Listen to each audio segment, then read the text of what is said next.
How are we now? Are we good? Yeah. Good. All right. Well, it's a real pleasure to be with you again. These Mother Earth fairs are just they're just almost unspeakable. I mean, I hope everybody goes out and tell all your friends next year to come, and we can have a bigger bottleneck on the first day coming in. And then the state police, maybe they'll realize that this is something more than a bunch of dreadlock hippies. It's actually some Earth stewardship lovers. So it's a good thing. All right. Thank you, Brian. It's always a pleasure to be here. And it's especially a pleasure to be here with you today because this is the first fair that I've been able to bring my better half to, Teresa, who's right over here. My bride of 33, soon 34 years, and getting better every day. So, here we go. I debated a lot about what to share with you all because this is truly the choir, and I was talking to Chuck Marsh at lunch there, and he said, you know, the older I get, the less concerned I am about offending people. Just lay it out there. And I'm kind of feeling the same way. You know, you finally get tired of just dancing around the tulips and trying not to offend anybody. I mean, you realize that Jesus said to his disciples, you all will be offended at me tonight. And it wasn't his fault.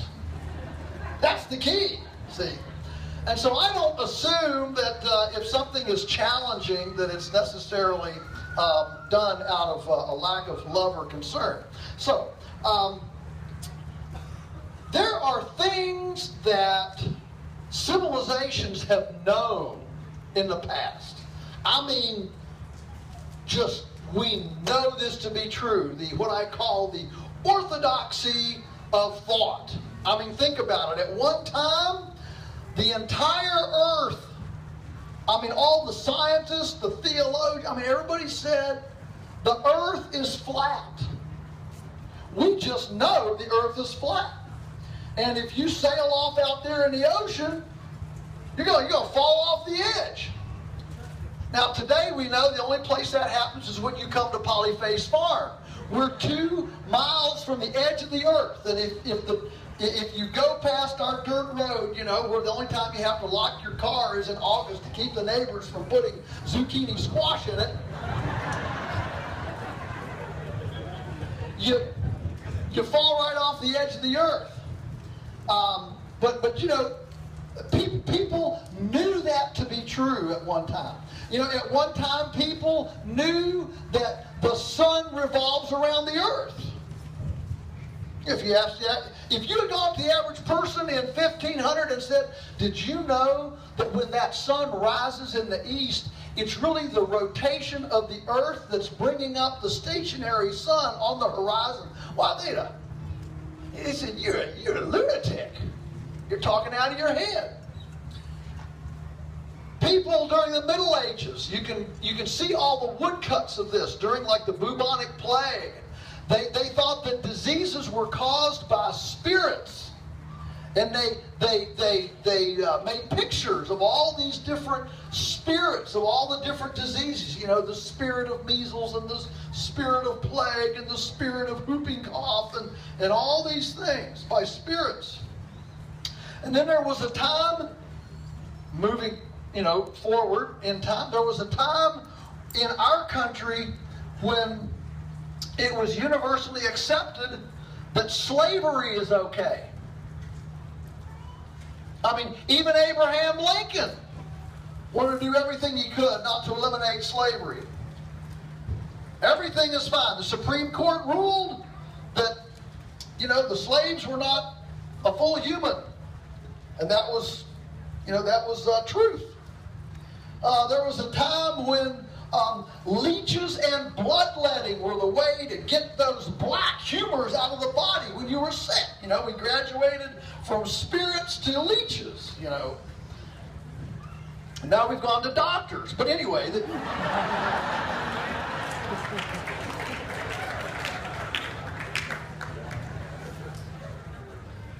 But you know, when somebody came to those leeches guys, you know, and said,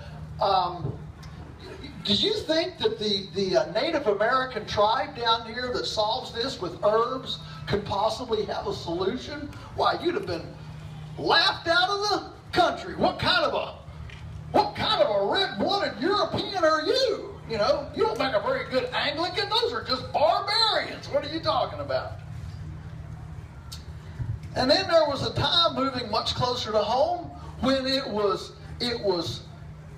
orthodoxy, complete acceptance that we should feed cows, dead cows. And so farmers like me were invited to free dinners, you know, sponsored by the U.S. Duh and the F-Duh. And offered all these free dinners to teach us this new scientific progressive way of feeding cows, where we grind up deadwoods and we feed them back to cows. And people like me who dared to question the orthodoxy were laughed out of, you heretic. You don't know anything. About 30 years into this grand experiment, as you know, there was this big collective, oops, maybe we shouldn't ought have done that. When we realized that the orthodoxy was not true. And of course now, the big one is, we're going to save the world and feed the world and cure all disease with genetic modification. And that's the orthodoxy of our day. See, it's not a conspiracy. You can't say the word conspiracy, because if you do, then you're a nutcase, right? So you can't say the word conspiracy. But what this is a fraternity of ideas. It is, in fact, an orthodoxy. And we're seeing that more and more today in our culture as we codify our orthodoxy with regulations, with laws, with insurance protocols, with best agricultural practices, with the Food Safety Modernization Act, which is trying to criminalize farms that have both plants and animals on them, or criminalize compost on tomatoes, and those sorts of things.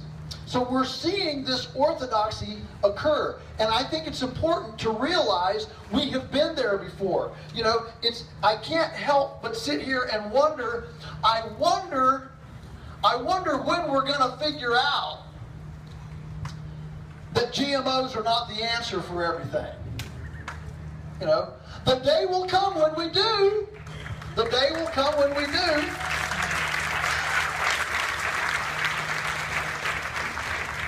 But it will go the way of every one of these other orthodoxies. All right? So, what I want to do for the next few minutes is to just share with you what I consider the primary orthodoxies of our age, all of which will eventually be shown to be incorrect. But they are the orthodoxies of our age. And I think that as we interact with our friends and family and neighbors and things like that, it's important for us to understand where all the people that aren't here at the fair today, where they are in their thinking. Because, you know, it's great to come to a fair and, boy, you see all this activity, 330 exhibitors, and I mean, you just come in here and you're just, it's like, isn't it like a breath of fresh air? I mean, you're just surrounded by people. I don't care if you got pink hair here. That's cool, you know. But we're surrounded by a bunch of rabble-rousers. In fact, we come here and it's like being surrounded by, I feel like, a bunch of fellow heretics. And so, I want to encourage us not only to continue being heretics, but also to appreciate the underpinning thinking of all the folks that went to McDonald's and Burger King today and did not come to the Mother Earth News Fair. All right? So here we go. Number one. I've got 7 of these. You ready? So you can kind of pace me through this. All right. Number one. Nature is broken and we have to fix it.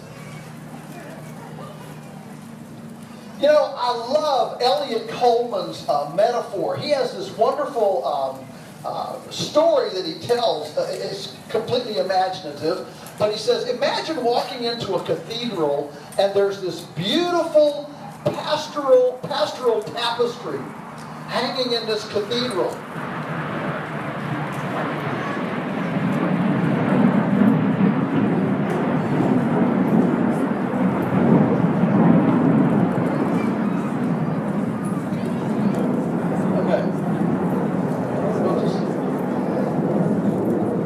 Let him go on to Burger King.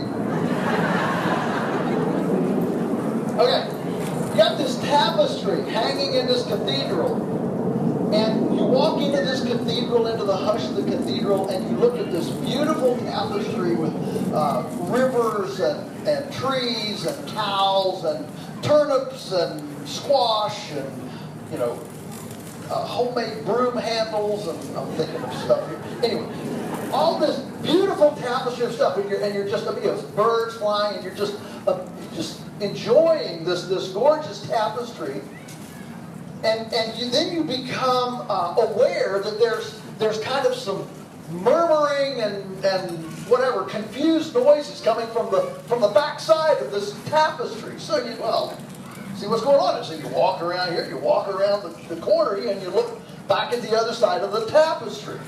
And back there are a bunch of scientists, bureaucrats, and Monsanto executives looking at the backside of the tapestry, trying to figure out what it means. And I don't get this, you know. They got all these, you know, thread ends looking out at them, and it doesn't make any sense to me. It's all just really confusing. And you're saying, you know, if you guys would come around here and look at it from the front, you wouldn't be confused. And that's the way we have it in our culture right now. It's just, you know, the orthodoxy is that wellness comes from a pharmaceutical model. You know, that if a farmer has sick animals, that's not an indicator of something wrong with the management or the style or the diet or the terrain. It's apparently that cow was pharmaceutically disadvantaged. You know, the plants, sick plants, are chemically disadvantaged. And we just don't have the right spray for these guys yet. And I think a lot of this stems from what Wendell Berry says, and that is that what's wrong with us creates more gross domestic product than what's right with us. And we don't have a way in our culture to articulate, measure, or account for things that are actually positive, that are actually, you know, we actually see it as an increase in gross domestic product when we have more surgeries, more prisons, more therapy, more sheep dip and hazardous material suits on farms. This adds to the gross domestic product. And so there's this kind of universal notion that GDP growth is, it doesn't matter what it is. It doesn't matter what kind of activity is occurring. See, heretics say that nature is the pattern and the default position is wellness.